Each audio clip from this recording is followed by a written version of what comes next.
What is the scariest story you know to be completely true? When I was a kid, there was a peeping Tom in the neighborhood. But the weird part is we all knew who he was.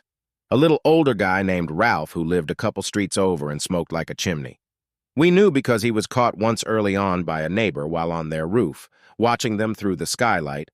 The neighbor had left a ladder against the house when doing work earlier that day. But after that, he was like a ghost, impossible to catch. People would find footprints and cigarette butts outside windows, smell cigarette smoke, and occasionally see the red cherry on the cigarette glow in the woods.